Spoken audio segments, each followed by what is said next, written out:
Bienvenue à tous, nous vous souhaitons une belle rentrée, Bruno et moi. Pour le premier numéro de la saison, nous vous proposons de découvrir une jeune chef d'entreprise qui n'a pas froid aux yeux. Vous allez comprendre pourquoi dans ce sommaire.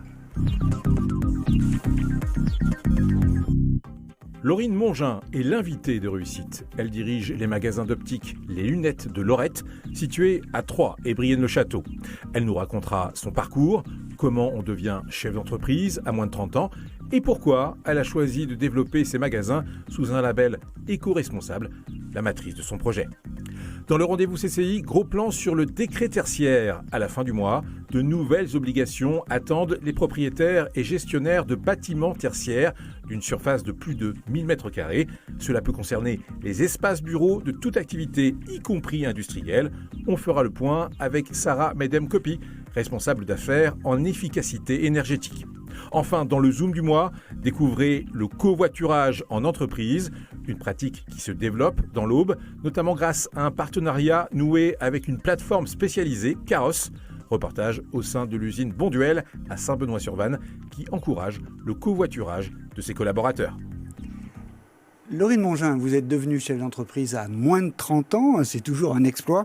Et on va peut-être essayer de mieux comprendre votre parcours parce que cela pourrait inspirer des personnes qui nous regardent, surtout celles qui pensent, qui envisagent d'aller au salon de la création de la reprise d'entreprise qui aura lieu, je le signale, le 30 septembre prochain à Troyes. Déjà, sur votre propre parcours, comment vous êtes dirigé vers l'optique ? Alors, j'avoue que j'ai fait des études de médecine.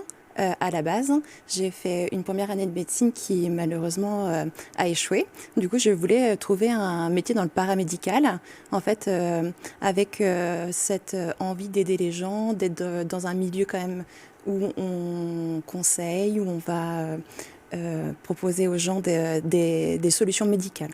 Et vous avez fait donc une formation spécialisée sur l'optique. Tout à fait. J'ai fait une formation, un BTS en 2 ans, en apprentissage.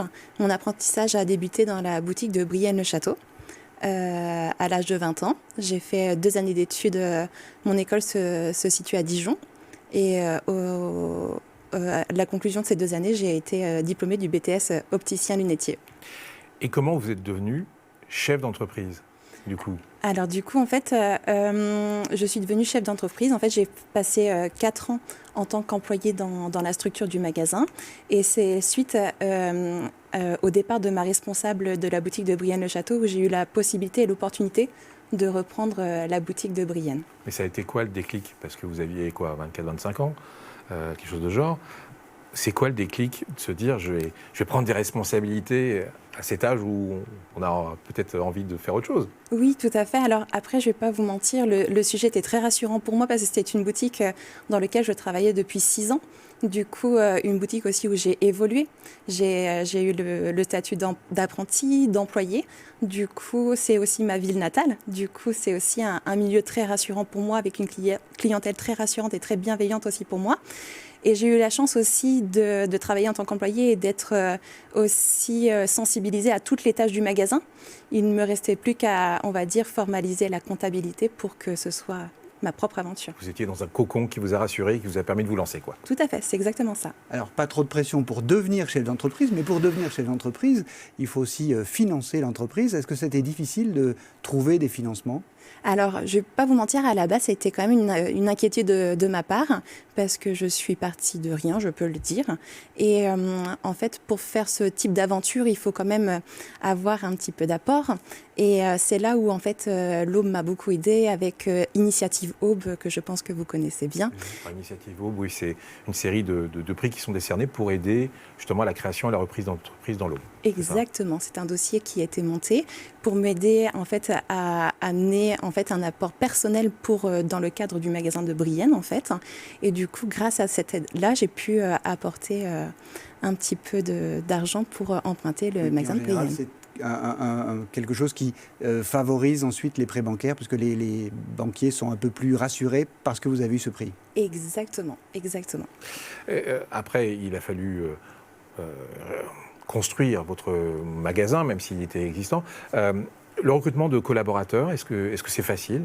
Alors, le recrutement, c'est, on va dire, le point le plus difficile à l'heure actuelle, Ah oui. effectivement. Lorsque j'ai commencé l'aventure, il y a 5 ans maintenant, en fait, j'étais seule collaboratrice du magasin pour des difficultés de trouver des employés et des collaborateurs, en fait. Du coup, de trouver des personnes qui sont diplômées du BTS optique, c'est pas chose facile à l'heure actuelle. Et d'être dans une région briennoise qui est peut-être un petit peu excentrée des grandes villes, c'est pas la chose la plus facile à l'heure actuelle. Donc il a fallu motiver, il a fallu... Exactement, c'était une recherche. J'ai passé, je crois, 4 à 6 mois seule au magasin à gérer la boutique et voilà, à gérer de A à Z la clientèle et tout ce qui s'ensuit. Après, j'ai eu beaucoup de chance aussi que la clientèle était très compréhensive et très sympathique à mon égard aussi et très bienveillante parce que s'il y avait un petit peu d'attente, les gens étaient d'une bienveillance incroyable aussi. Et au-delà 6 mois après, j'ai réussi à trouver une collaboratrice qui, à l'époque, venait de Reims pour s'installer à Brienne.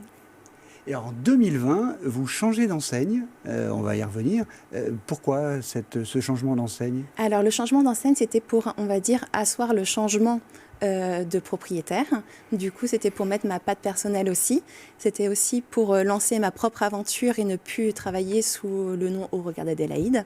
C'était aussi une façon aussi de me démarquer un petit peu et de... Cette patte personnelle, on aurait pu comprendre les lunettes de Laurine, mais c'est pas les lunettes de Laurine, c'est les lunettes de Laurette. Alors pourquoi Laurette? Alors il y a une vraie histoire derrière et une vraie histoire de cœur entre guillemets. En fait, lorsque j'ai commencé mon apprentissage il y a maintenant 10 ans, et c'est dur de le dire, j'ai fait mon premier jour avec ma responsable de l'époque et en fait son papa m'a demandé comment je m'appelais, j'ai dit Laurine et il m'a dit c'est beaucoup trop moderne pour moi. Ça, je vais t'appeler Laurette. Et c'est une personne que j'adorais vraiment, qui était commerçant à Brienne. Et c'est un gros clin d'œil à mon ancienne responsable et à cette personne que j'adorais vraiment, que j'ai choisi de prendre ce prénom-là. Bel hommage en tout cas. Votre marque de fabrique, c'est le développement durable, que ce soit pour la fabrication de lunettes ou pour l'aménagement de vos locaux. Vous avez décidé d'être éco-responsable et locavore. Alors, comment ça marche et quels impacts positifs cela a sur votre business? On va regarder tout de suite le reportage d'Alban Gingerbra. Des lunettes françaises fabriquées pas très loin de chez vous, c'est possible. Pour y voir plus clair, rendez-vous chez les lunettes de Laurette. On propose les lunettes faites sur mesure. En fait, ce sont des lunettes qui sont fabriquées à Nancy dans notre région. Le concept, c'est que vous choisissez la forme de vos lunettes, vous choisissez aussi la couleur que vous souhaitez.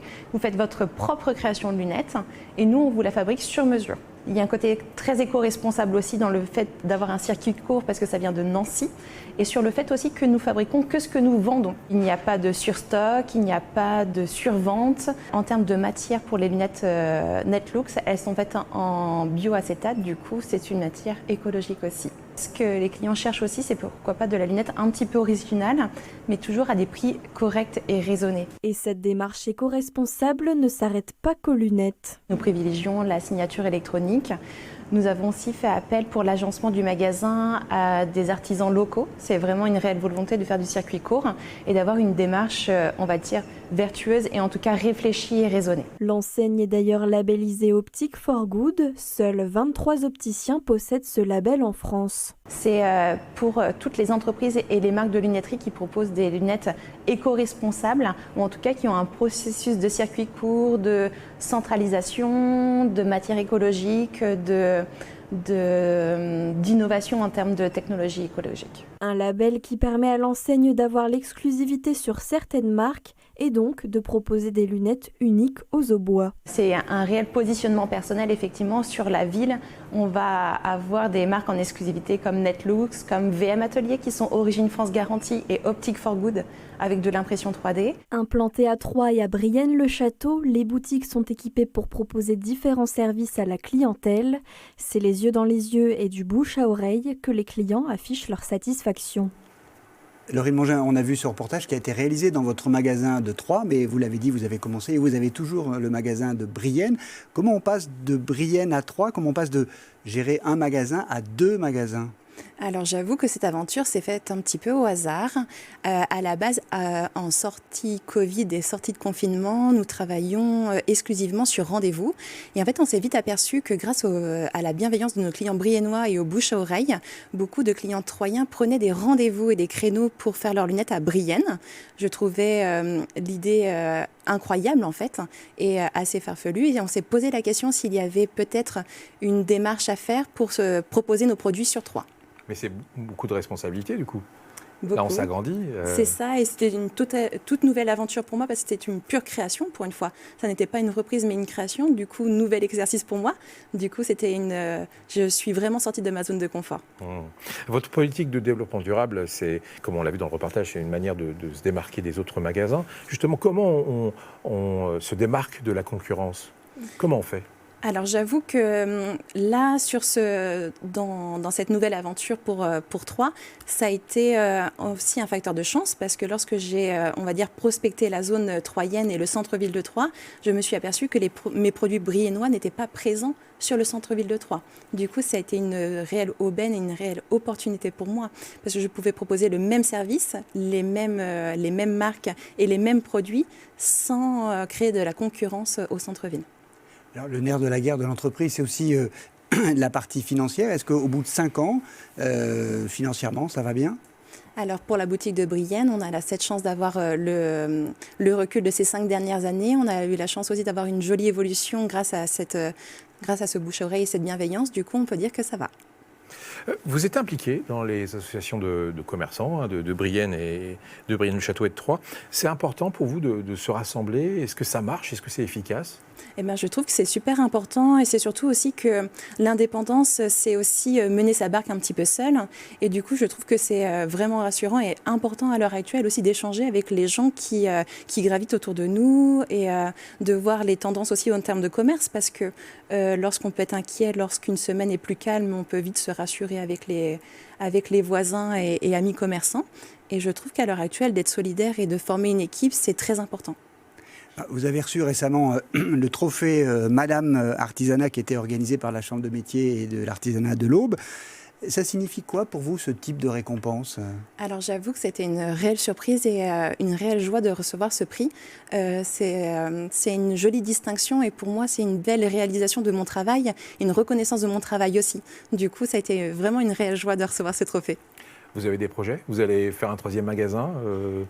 Vous ne vous arrêtez plus ou là on fait pause ? Alors en fait, je pars du principe qu'il faut stabiliser avant de s'envoler. En bonne chef d'entreprise. Exactement. Du coup, y aller par étapes et puis voir être toujours, on va dire, ouverte à toute opportunité, mais toujours y aller par étapes et ne pas brûler les étapes et vraiment consolider la boutique de Troyes, de faire les choses sérieusement parce que j'ai une équipe derrière moi qui m'a fait confiance et il faut vraiment que je stabilise tout ça avant de passer à l'étape suivante. Et ben voilà, vous avez tout compris. Bravo.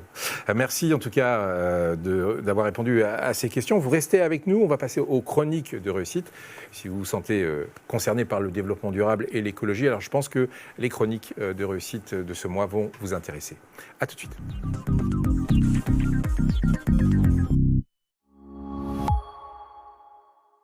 Société d'expertise comptable et de commissariat aux comptes implantée dans l'Aube, Lyon et à Paris, BDS Associés compte 150 collaborateurs qui sont tous à votre écoute pour vous conseiller et vous guider dans la gestion et le développement de votre entreprise. Chaque jour, une équipe dédiée et performante vous accompagne dans la réalisation de vos objectifs et la réussite de vos projets en mettant à votre disposition un ensemble d'outils modernes et digitaux. Venez pitcher votre projet pour le faire décoller à l'occasion des mercredis BDS. Retrouvez toutes les informations sur le site de BDS Associés. Batitol à Crenay, c'est un centre-service dédié aux artisans et agriculteurs, mais aussi aux particuliers. Batitol, c'est votre spécialiste dans les tôles bac acier et panneaux sandwich isolés pour toiture, bardage et leurs accessoires. Les aménagements intérieurs de bâtiments sur mesure, les abris de jardin, garages et locaux extérieurs isolés. L'équipe de Batitol étudie tous vos besoins, vous conseille et vous propose des produits précis et adaptés. Contactez-nous, Batitol à Crenay, Zac des Sources, 03 25 43 10 10.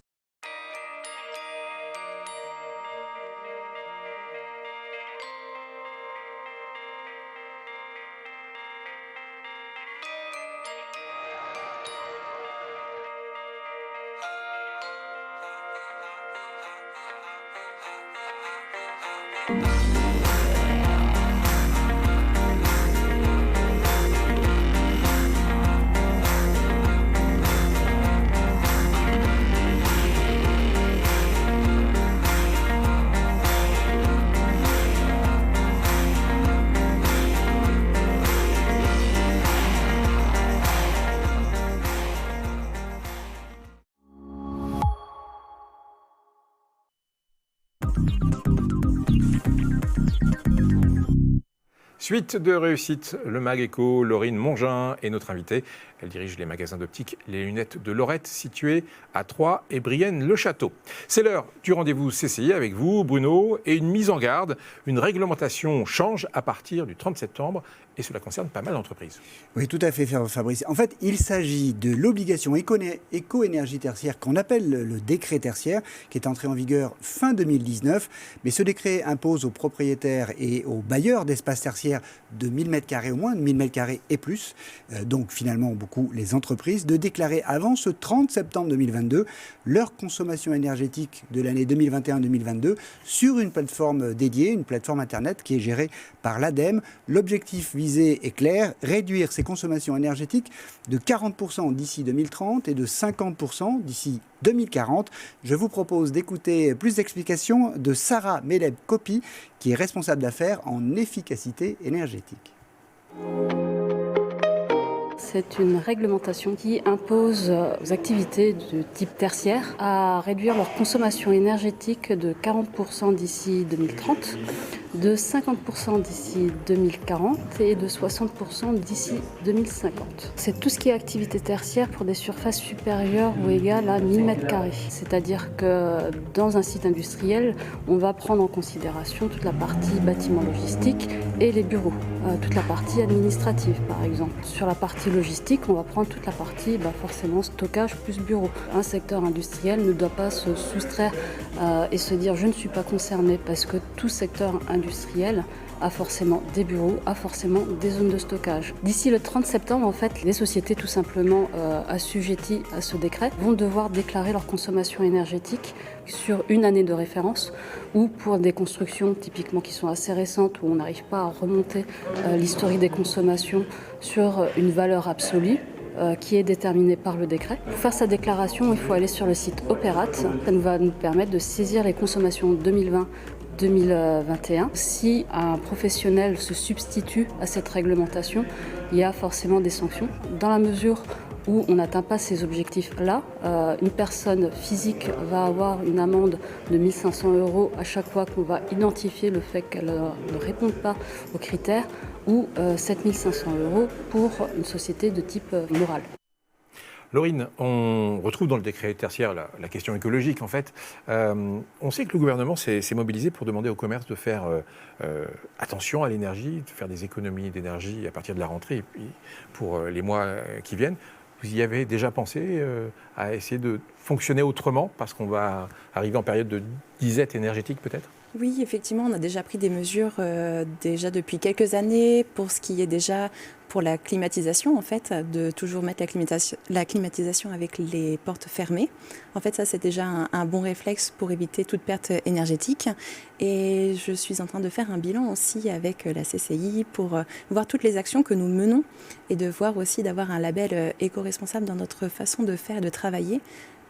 Par rapport à la signature électronique, par rapport aux mousseurs sur les robinets d'eau, toutes ces choses-là pour éviter la perte d'eau, la perte d'énergie, toutes ces choses-là. Et oui, et les éclairages de la vitrine ou de l'enseigne, par exemple.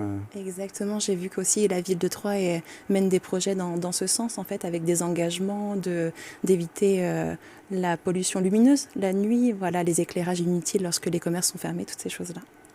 On va parler de nouveau écologie dans le Zoom du mois. Petit à petit, les habitudes changent et le covoiturage en entreprise est en train de se développer. Chaque jour en France, 900 000 personnes covoiturent pour aller travailler. L'objectif du gouvernement est de passer à 3 millions de trajets quotidiens en covoiturage en 2024. L'Aube suit la tendance nationale, notamment grâce à un partenariat avec une plateforme spécialisée. Reportage au sein de la société Bonduel, dont une vingtaine de collaborateurs pratiquent déjà le covoiturage. Alban Gingembre. Se déplacer de manière flexible, écologique et économique, c'est la solution proposée par cette application de covoiturage numéro 1 en France. Nos clients, ce sont les collectivités territoriales et les entreprises qui achètent nos services comme une solution de transport en commun complémentaire pour venir compléter les réseaux déjà existants. Nous déployons en fait pour le compte de nos partenaires, donc en l'occurrence ici 3 Champagne Métropole, département de l'Aube, l'application de covoiturage sur le territoire auprès des administrés pour faire connaître l'application et l'engagement du territoire. L'application repose sur un ensemble de prescripteurs qui fait la promotion de l'application. C'est le cas de l'entreprise Bonduel à Saint-Benoît-sur-Vanne qui comptabilise 24 inscrits sur le dispositif. Amandine utilise Caros depuis 6 mois. Elle a adopté le concept. Notre RH nous a transmis le fait que Bonduel faisait un partenariat avec Caros où on pouvait avoir des indemnités de la part du département notamment. Donc certains collègues qui viennent de Troyes comme moi, on s'est dit que finalement ce serait pas mal d'utiliser cette application-là pour faire du covoiturage. C'est hyper simple. Franchement, c'est très intuitif. Il suffit de choisir notre covoitureur. Alors, quand on est habitué, on peut les mettre en favori, donc c'est plus simple. Et ensuite, on leur demande, aujourd'hui, c'est moi qui conduis et toi, t'es passager, ou inversement. Pour les entreprises, cette application apparaît comme un argument favorable pour l'embauche. On est convaincu que l'avenir écologique, la transition écologique doit être portée par les entreprises avec des conditions qui vont être suffisamment, pertinentes, intéressantes, cohérentes et adaptées au plus grand nombre en fait. 15 000 Aubois utilisent Caros. L'application permet de faire des économies de carburant non négligeables. Ça nous fait économiser à peu près un plein quand même par mois, donc c'est énorme. Et en plus, on touche de l'argent, en plus de ce que Bonduel nous donne aussi pour les déplacements professionnels, donc c'est tout bénef quoi. Quand on vient de loin, notamment de Troyes, on a quand même 35-40 minutes de route, c'est un argument aussi qui fait que ça nous fait des économies sur le salaire, c'est important quand même. Lancée en 2014, l'application possède 150 collectivités et entreprises partenaires en France. À terme, l'objectif est de couvrir un maximum de territoires français et d'avoir une expansion à l'international. Caros est déjà implanté en Algérie et au Danemark. Un nouveau pays européen devrait bientôt faire son arrivée dans le réseau. Laurine Mongin, malgré votre jeune âge, et ça n'est pas à vous faire offense, vous êtes chef d'entreprise finalement depuis plusieurs années. Sur un plan personnel, est-ce que vous êtes épanouie, vous êtes satisfaite de ce parcours de chef d'entreprise aujourd'hui ? Oui, tout à fait. Je suis assez fière aussi de voir cette évolution et en fait ce parcours de passer de l'apprentissage employé à chef d'entreprise. Et c'est un réel accomplissement de voir aussi les boutiques prospérer, de voir les équipes s'agrandir aussi, de gérer de plus en plus de personnes et de partager cette aventure avec deux personnes. Mais c'est aussi beaucoup d'engagement personnel, je suppose, beaucoup de temps passé, de disponibilité. Oui, tout à fait. Après, j'ai la chance à l'heure actuelle de pouvoir consacrer beaucoup de temps à mon travail. Du coup, c'est pour ça que je me suis dit que l'aventure troyenne, il était le temps de faire. En tout cas, c'était le moment. Du coup, c'est l'opportunité et le temps, le moment venu. Je le disais tout à l'heure en introduction, le 30 septembre, il y a le salon de la création et de la reprise d'entreprise à Troyes. Et finalement, si vous y étiez, quels conseils vous pourriez donner à ceux qui s'intéresseraient à la création ou à la reprise d'entreprise ? Qu'est-ce qu'il faut ? Quelles sont les conditions de la réussite ? En fait, je pense que si on a la motivation, l'envie et en tout cas l'opportunité, il faut vraiment foncer, croire en ses chances. Et en fait, si on fait les choses vraiment avec cœur et détermination, il n'y a pas de raison que ça échoue en fait. Et je pense qu'il faut paraître le plus vrai. Et je pense que ça mène à bien beaucoup d'entreprises. Merci beaucoup Laurine, on était très heureux de vous accueillir dans ce studio. Vous avez apporté un vent de fraîcheur à cette émission. Merci. En tout cas. Merci beaucoup. Quelques rendez-vous économiques pour finir, c'est évidemment l'agenda de la CCI. On se retrouve le mois prochain pour une nouvelle découverte économique. Au revoir. Le mercredi 14 septembre, le club RSE vous propose une réunion sur le thème de la transition énergétique au siège du Crédit Agricole à Troyes. Sujet plus que d'actualité, l'énergie est un vecteur important dans la politique de développement durable d'une entreprise. Durant cette rencontre, vous pourrez discuter de la transition énergétique du système de management environnemental et de ISO 5000. Le lundi 19 septembre, à la CCI, vous pourrez assister au rendez-vous de la conjoncture économique. Vous seront présentés les éléments conjoncturels de la situation économique dans le département, mais vous pourrez également écouter une table ronde sur le thème des comportements alimentaires. Le mardi 27 septembre, à la CCI de Troyes et de l'Aube, une matinale RH est organisée sur le thème du management intergénérationnel. Qui sont ces nouvelles générations qui s'installent sur le marché de l'emploi? Comment les motiver? Comment les impliquer? Êtes-vous prêt à challenger votre mode de management pour mieux les intégrer? Autant de questions auxquelles l'intervenante Agnès Forgeau répondra. Enfin, du 27 au 28 septembre, n'oubliez pas le grand événement de cette fin de mois, le CITEXT, la Convention internationale sur les textiles techniques et les matériaux souples. Il s'agit de la Convention d'affaires internationale du textile technique et des matériaux souples.